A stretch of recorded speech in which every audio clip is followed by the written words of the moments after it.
여러분, 안녕히 주무셨습니까? 참 좋은 아침입니다. 우리 2015년 1월 16일 금요일 말씀으로 드린 오늘의 본지 함께 합니다. 창세기 29장 31절에서 30장 24절까지 말씀으로 같이 하겠습니다.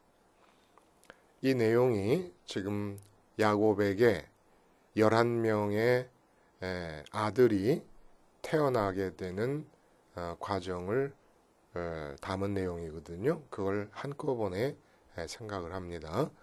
그래서 오늘은 30장 24절까지지만은 우리는 29장 31절에서 29장 마지막 35절까지만 같이 읽겠습니다.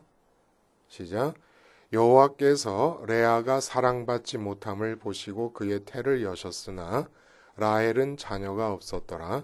레아가 임신하여 아들을 낳고 그 이름을 르우벤이라 하여 이르되 여호와께서 나의 괴로움을 돌보셨으니 이제는 내 남편이 나를 사랑하리로다 하였더라. 그가 다시 임신하여 아들을 낳고 이르되 여호와께서 내가 사랑받지 못함을 들으셨으므로 내게 이 아들도 주셨도다 하고 그의 이름을 시므온이라 하였으며 그가 또 임신하여 아들을 낳고 이르되 내가 그에게 새 아들을 낳았으니 내 남편이 지금부터 나와 연합하리로다 하고 그의 이름을 레위라 하였으며 그가 또 임신하여 아들을 낳고 이르되 내가 이제는 여호와를 찬송하리로다 하고 이로 말미암아 그가 그의 이름을 유다라 하였고 그의 출산이 멈추었더라. 출산이 멈추었더라 했지만 또 계속 여러분 30장에 읽어보시면 나중에 제법 잘 알려진 합환체 사건이 있지 않습니까? 그 합환체 사건을 기준으로 해서 그 이후에 또 아들 둘을 더 낳습니다. 자, 오늘 이 본문의 내용을 가지고 우리가 선민의 이름궁합이라는 제목으로 서로 은혜를 함께 나눕니다. 선민의 이름궁합. 원래 궁합이라는 것은 그 혼인할 남녀의 사주, 그러니까 태어난 년월시 이런 그 사주를 기본으로 해가지고 5개의 별이 있지 않습니까? 태양과 목성, 수성, 금성, 토성 이 5개의 별의 움직임에 맞춘 오행, 그걸 오행이라 그러죠. 오행에 맞추어서 어떤 결론을 끌어내 가지고 이 두 남녀가 잘 맞느냐 안 맞느냐를 보는 게 사주인데, 궁합인데 이 궁합에서 힌트를 얻어 가지고 젊은이들이 재미 삼아서 연애를 할 때에 보는 그 궁합이 바로 이런 궁합입니다. 이런 궁합은 어떻게 보냐면은 예를 들어 이제 김태희와 장동건 이렇게 있다. 그냥 제일 유명한 사람들이니까 남자와 여자 대표를 한 번씩 뽑아봐요. 김태희, 장동건 있다. 그러면은 김태희라고 하는 이름에서 자음과 모음을 다 분해를 합니다. 장동건도 마찬가지고. 그러면 이제 김태희라는 이름을 자음과 모음을 분해를 하면은 그 자음, 예를 기역이라 그러면은 1이라고 하는 숫자가 해당이 되고 또 미음이라 그러면 또 얼마 이렇게 해갖고 각 자음과 모음마다 해당되는 숫자를 매깁니다. 그러면 그걸 다 더하면 그 총 값이 나올 거 아닙니까? 그래서 김태희라는 이름을 분해해서 숫자로 환산해가지고 더한 수, 그리고 장동건이라고 하는 그 이름을 자음과 모음을 분해해서 숫자로 환산해가지고 더한 수, 그 수를 합치면 얼마가 되느냐라는 것으로 보는 거예요. 그러니까 그 표가 있더라고요. 자기들이 만들었는지 기억값은 얼마다 이렇게.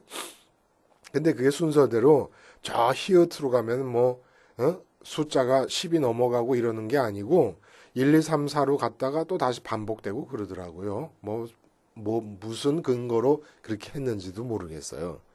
그래서 결론적으로 말하면 두 사람의 이름을 숫자로 환산해서 합친 것이 40이 넘으면 40을 뺍니다. 그리고 40이 안 되면 그냥 그대로 보는데 1부터 40까지 그 궁합의 결론이 다 나와 있어요. 그러니까 예를 들어 1번이 나오면 41이 합쳐서 41이다 그러면은 40을 빼니까 1만 남지 않습니까? 그럼 숫자가 1이면은 그 궁합의 결론이 뭐냐면 이별하기 쉽다. 4번이면은 진실한 사랑이다. 5번이면 절교다. 17번 같은 경우는 잠시만 좋은 사이. 이렇게 맨 마지막에 40번은 아주 좋은 사랑. 이렇게 됐다는 거예요. 근데 김태희와 장동건이라는 이름을 합쳐보면 47이 나온답니다. 그러니까 40을 빼버리면 7이 남잖아요. 7은 뭐냐면 서로 사랑하는 사이.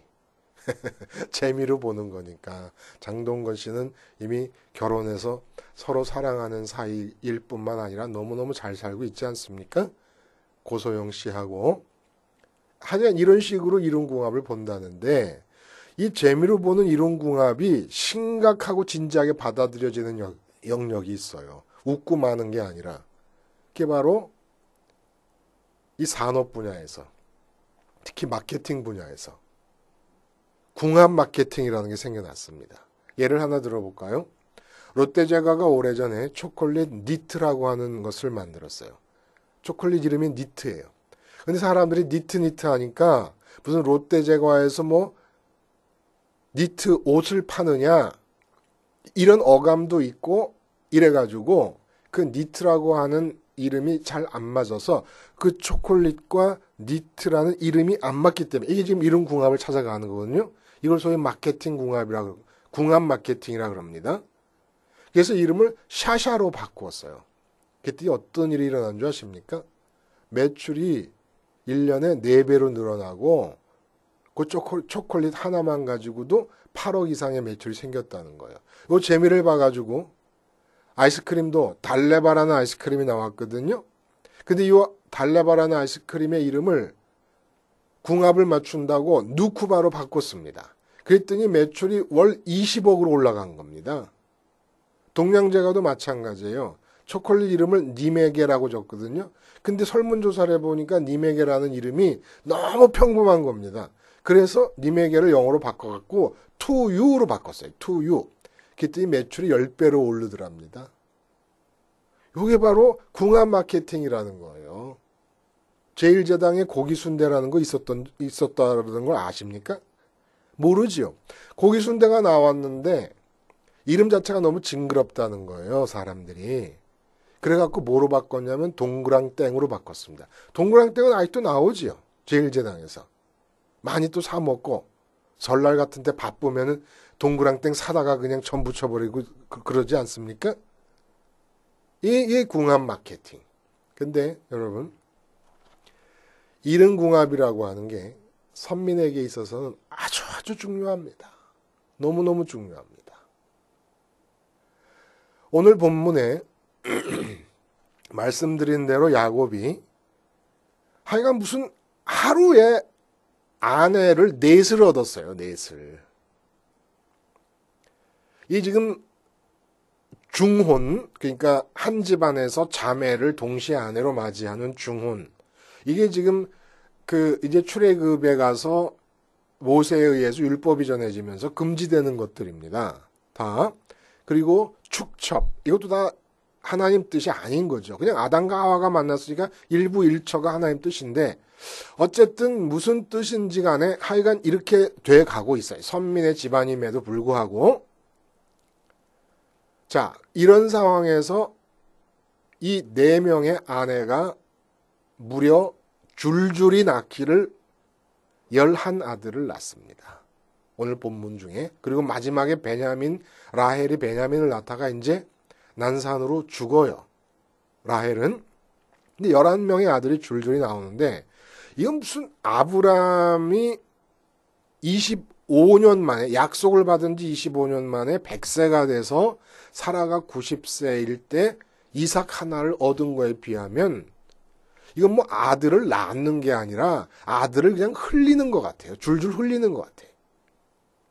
근데 눈에 들어오는 점이 뭐냐 하면은 레아도 그렇고 라헬도 그렇고 그 아들의 이름을 다 자기들이 지어요. 야곱이 짓는 게 아니라 이삭을 낳을 때는 아브라함이 이삭이라고 이름을 짓거든요. 그리고 그런데 이상하게 이 집안은 그 여자들이 자기가 낳으면 난 대로 다 지어버려. 그러니까 야곱이 하도 여자들 아내들이 많으니까 그냥 다 이름을 했는지. 근데 그 이름을 아들을 낳고 이름을 질 때마다 11명의 아들 모두에게서 여호와의 이름이 거명이 됩니다. 두 번의 예외가 있지만 그 두 번의 예외가 있어도 여호와의 이름을 잊은 상태에서 된 건 아닌 것 같아요. 그러니까 명시적으로는 9번, 정확하게는 9번이 거명이 되는데, 그리고 그 라헬이 자기의 여종 빌하를 야곱에게 들여보내고 아기를 낳았을 때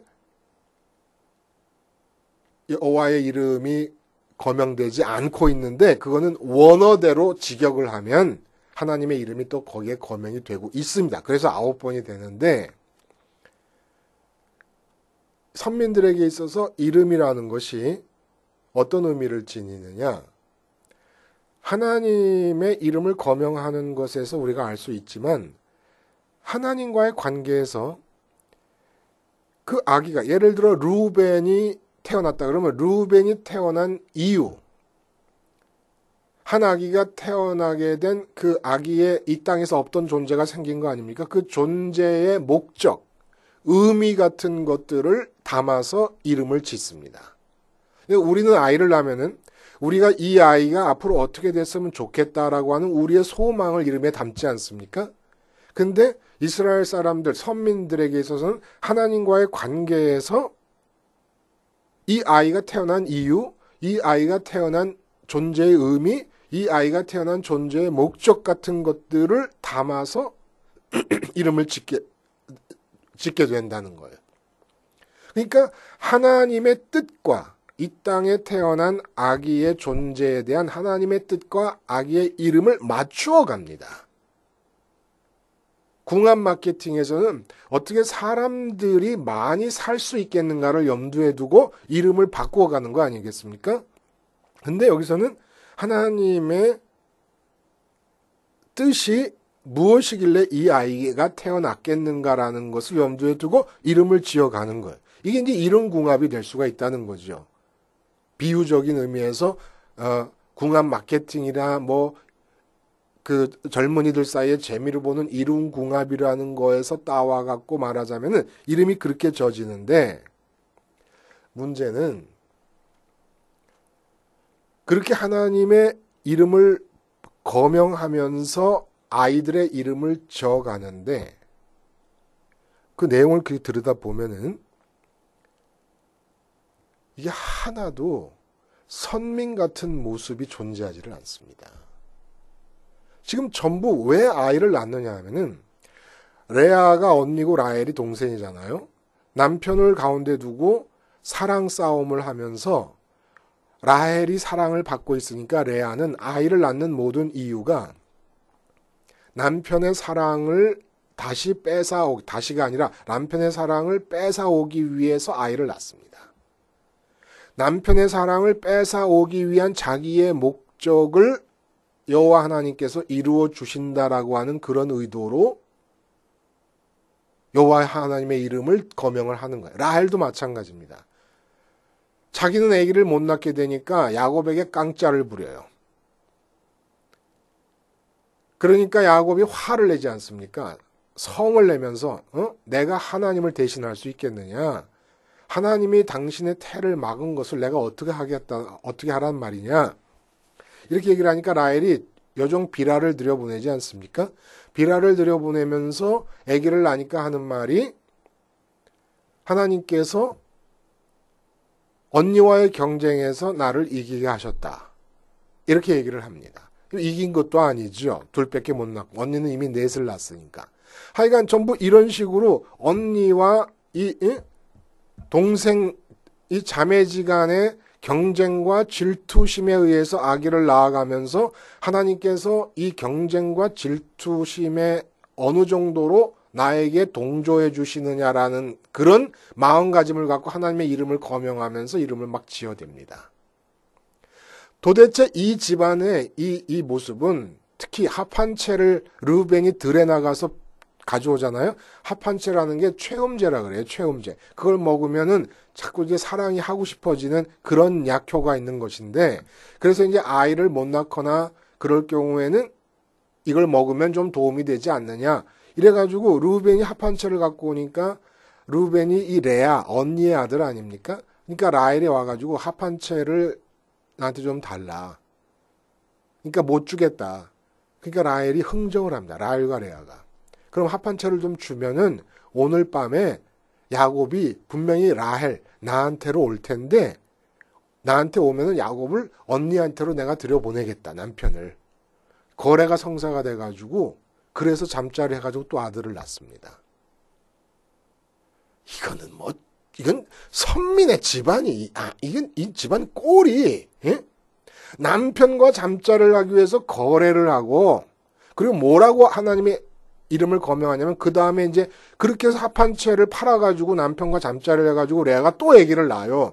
난데 그때 뭐라 그러냐면은, 내가 내 여종 실바를 하나님께 들여보냈더니 하나님께서 그걸 이쁘게 보셔가지고 내게 아들을 주셨구나.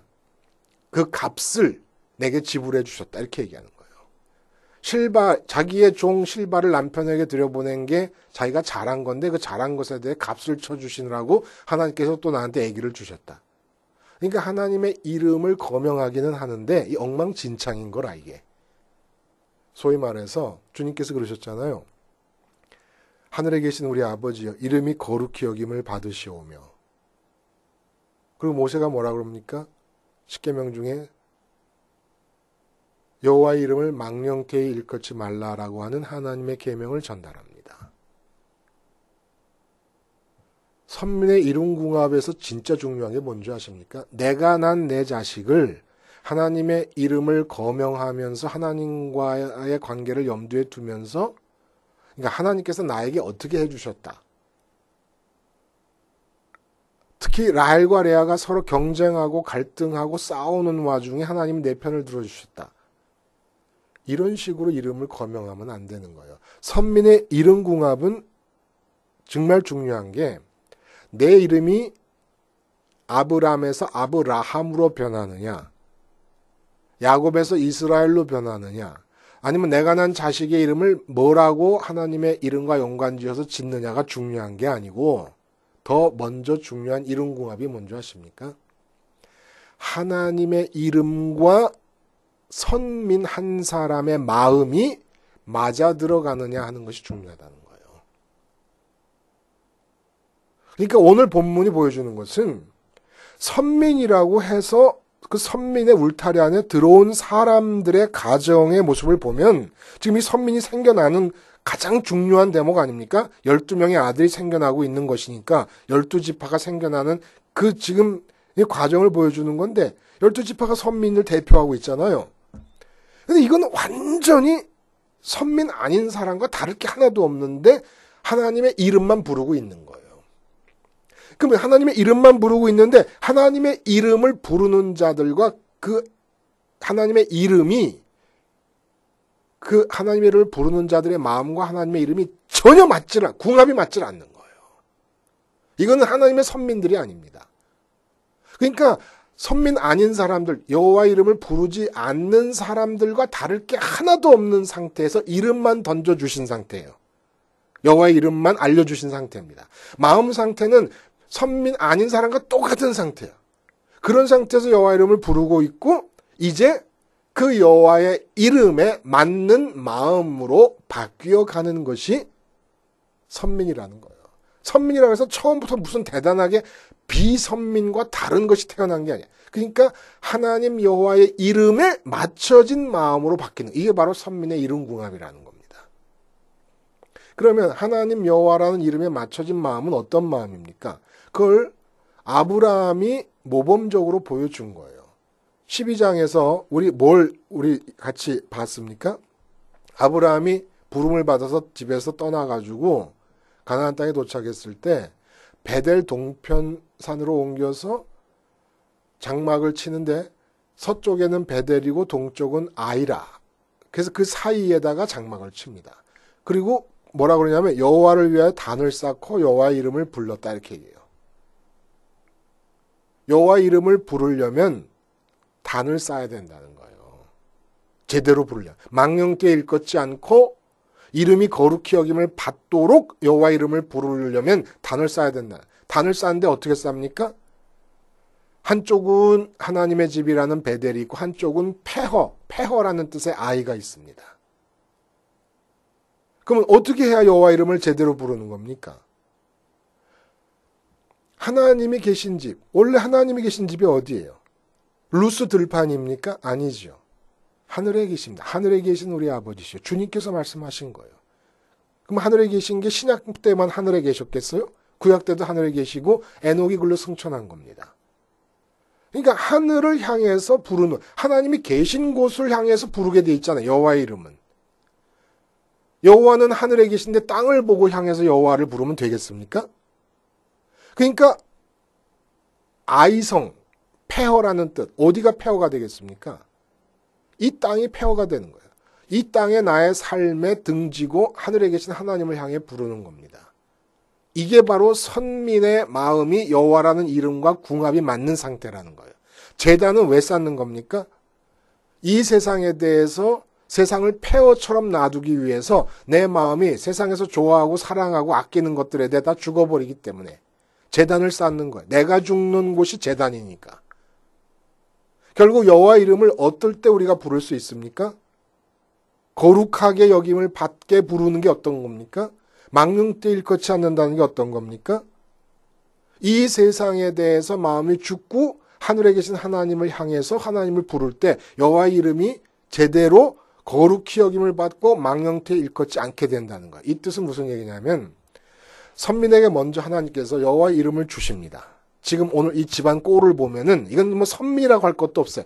여호와의 이름만 주어진 상태지 상태는 일반 선민 아닌 사람과 똑같은 상태예요.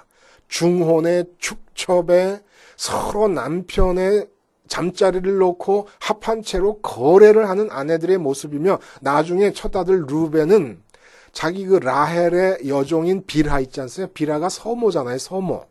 자기 아버지의 아내 아닙니까? 그 아내를 범하게 됩니다. 이게 무슨 이 선민의 집안이라 할 수가 없는 그런 폐륜이 나타나기도 돼요. 그러니까 이름만 주어진 상태예요. 이름만 주어진 상태에서 이제 선민으로 변해가는데 이게 궁합을 맞춰가는 겁니다. 마치 니트라고 하는 초콜릿이라는 존재가 있고 니트라는 이름이 있는데 이게 안 맞지 않습니까? 그래서 샤샤라고 바꾸는 것처럼 하나님이라는 이름이 있고 선민이라는 사람들의 마음이 있는데 전혀 안 맞는 상태예요. 하나님의 이름과. 그래서 이 마음을 맞춰가는 과정이 선민의 삶의 과정이 된다는 거예요. 그러니까 이름만 주셨다는 얘기는 무슨 얘기냐면은 이름이라는 거는 이름이 가리키는 존재가 있지 않습니까? 그러니까 하늘에 계신 우리 아버지여 이름이 거룩히 여김을, 이름이 어떻게 거룩히 여기고 망령되이 일컫지 않는 것이냐면 여호와의 이름을 우리가 입에서 거명하고 마음에서 생각을 할 때는 그 이름이 가리키는 존재가 하늘에 계시잖아요. 그 존재가 내 마음에 첫 번째 내 마음의 주의와 관심을 끄는 존재가 되어야 된다는 거예요. 내 마음의 주의와 관심이 지금 돈에 잔뜩 가 있는데 여호와 이름을 부른다. 이건 좀 궁합이 안 맞는 겁니다. 여호와라는 이름과 내 마음의 궁합이 안 맞는 거예요. 온전한 선민의 상태가 아닌 겁니다. 이럴 때는 어떻게 하냐? 하나님께서 그 사람을 장갑처럼 끼시고 당신의 뜻을 이 땅에 이루실 수 있는 공생애가 시작될 수가 없다는 거예요. 그래서 이 선민의 이름 궁합이라는 게 뭡니까? 여호와라는 그 이름이 가리키는 존재가 내 마음의 첫 번째 대상으로 될 수 있을 때. 그러니까 지금 오늘 레아와 라헬이 아들을 낳을 때마다 심지어는 자기의 종으로부터 남편이 아들을 낳게 할 때마다 이름을 짓는데 여호와의 이름이 다 겉돕니다. 망령되이 일컫는 것이고 거룩히 여김을 받지 못하고 있는 것입니다. 자기의 경쟁을 여호와께서 도와주고 계신다. 내가 원하는 내 마음에 라헬과의 관계에서 레아와의 관계에서 내가 원하는 질투심과 경쟁심에 의해서 내가 원하는 바를 여호와 하나님께서 도와주고 계신다. 이렇게 이해를 해버리고 있는 겁니다. 그러거나 말거나 하나님께서는 당신의 뜻을 지금 이루어가고 계시는데 이들은 하나님의 뜻과 겉돌면서 자기들의 경쟁심 안으로 여호와 이름을 끌어들인 거예요. 이게 궁합이 안 맞는 상태라는 겁니다. 그래서 우리가 이 땅을 살아나갈 때 어느 환경에 처하든지 간에 어떤 대상을 앞에 뒀든지 간에 제일 먼저 마음속에 하나님 아버지를 이름을 기억을 해요. 이름을 기억하면서 동시에 이 땅의 앞에 내 눈앞에 있는 사람이 아니라 하늘에 계신 하나님의 존재를 제일 먼저 관심하면서 두 번째로 내 눈앞에 있는 사람과 상황을 관심하고 관계를 맺는 것, 이게 바로 이름궁합이 맞은 상태가 되는 겁니다. 이름궁합이. 그러니까 초콜릿 이름을 니트에서 샤샤로 바꾼 것처럼 이번에는 하나님의 이름에 내 마음을 맞춰가는 거예요. 초콜릿 이름을 바꾼 것과는 반대죠. 그렇죠?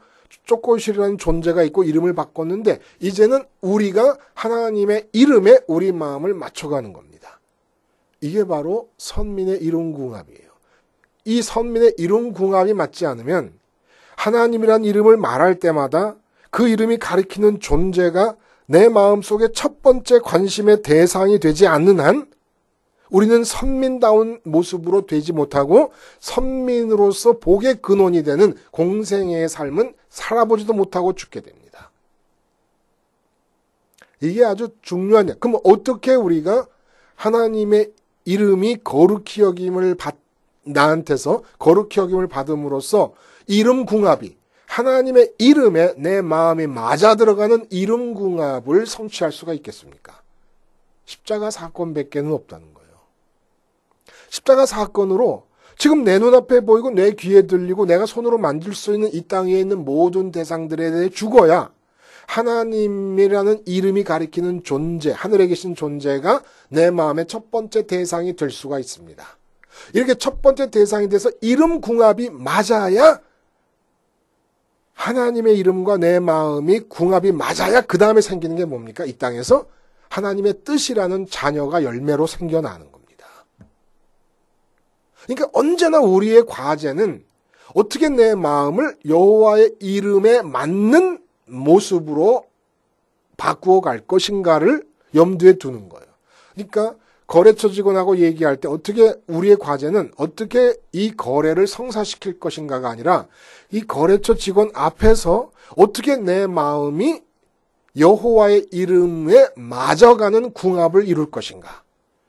거래처 직원보다도 거래를 통해서 얻게 될 이익보다도 하늘에 계신 하나님이 어떻게 내 마음의 첫 번째 관심의 대상이 될 수가 있을 것인가. 이게 과제가 돼야 된다는 겁니다. 자식을 기를 때도 자식이 어떻게 잘 될 것인가가 관심이 아니라 자식의 문제 앞에서 어떻게 내가 하나님이 자식보다 앞선 관심의 대상이 됨으로써 하나님이라는 이름에 내 마음이 맞는 이름궁합을 이룰 수 있을 것인가. 그렇게 해야 자녀와 거래처에 대한 하나님의 뜻이 열매로서 결과로서 출산이 되는 겁니다. 이름궁합이 먼저 맞아야. 궁합이 안 맞으면 자녀를 못 낳는다는 거 아니에요. 그게 속궁합이 안 맞아서 자녀를 못 낳는다는 거죠. 그렇죠? 그런 것과 마찬가지죠.